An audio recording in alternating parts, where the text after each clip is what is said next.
सदियों पहले महाभारत के समय की वह धरती, जहां धर्म और अधर्म का संघर्ष हर पल जीवंत था, वहीं एक ऐसा बालक जन्मा जिसने गुरु भक्ति, समर्पण और त्याग की परिभाषा हमेशा के लिए बदल दी। उसका नाम था एकलव्य।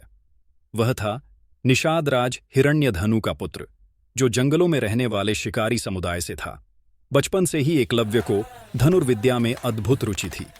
वह सुनता था कि हस्तिनापुर में गुरु द्रोणाचार्य नाम के महान आचार्य हैं, जो स्वयं भगवान परशुराम के शिष्य हैं और जो पांडवों और कौरवों जैसे राजकुमारों को युद्ध कला सिखा रहे हैं। एक दिन एकलव्य ने निश्चय किया कि वह भी उन्हीं से शिक्षा प्राप्त करेगा, चाहे रास्ता कितना ही कठिन क्यों न हो। वह अपने पिता की अनुमति लेकर हस्तिनापुर पहुंचा। राजमहल के पास पहुंचकर उसने देखा गुरु द्रोणाचार्य राजकुमारों को धनुर्विद्या सिखा रहे हैं। अर्जुन, भीम, दुर्योधन सब अभ्यास में लगे हैं। एकलव्य नंगे पांव, सादा वस्त्रों में, मासूम आंखों में सपने लिए उनके सामने जाकर झुक गया और बोला, गुरुदेव, मैं निषाद राज का पुत्र एकलव्य हूं। मुझे भी आपसे धनुर्विद्या सीखनी है। द्रोणाचार्य ने उसकी आंखों में झांका। उसमें दृढ़ता तो देखी, पर जाति और कुल के कारण मन में एक द्वंद्व उठ गया।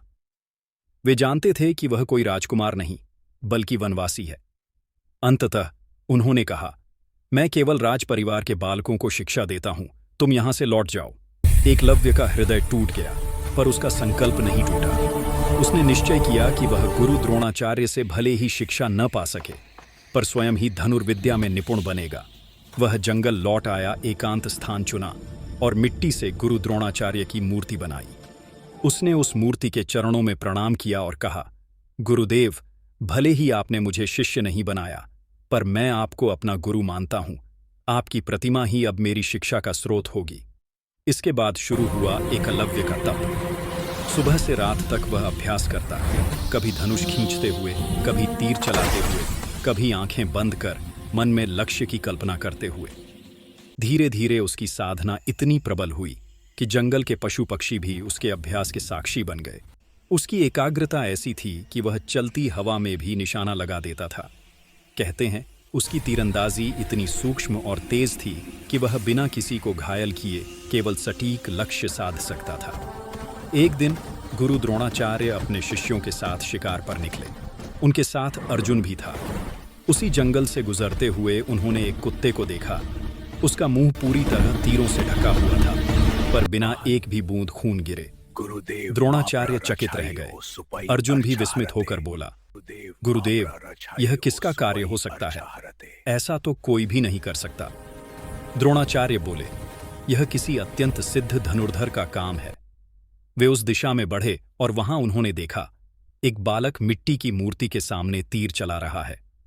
द्रोणाचार्य ने पास जाकर पूछा, बालक, तुमने यह कौशल कहां सीखा?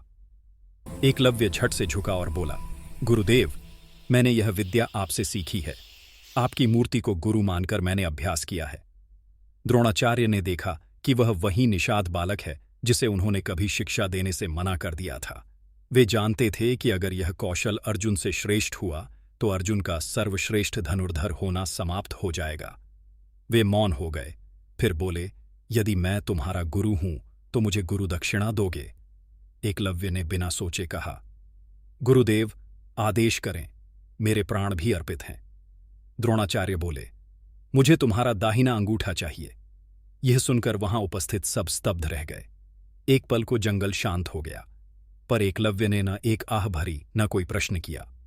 उसने मुस्कुराते हुए अपना धनुष रखा, चाकू उठाया और बिना एक शब्द बोले अपना दाहिना अंगूठा काटकर द्रोणाचार्य के चरणों में रख दिया। द्रोणाचार्य की आंखों में एक पल को गर्व और पश्चाताप दोनों उतर आए। उन्होंने देखा, यह बालक गुरु भक्ति का साक्षात प्रतीक है।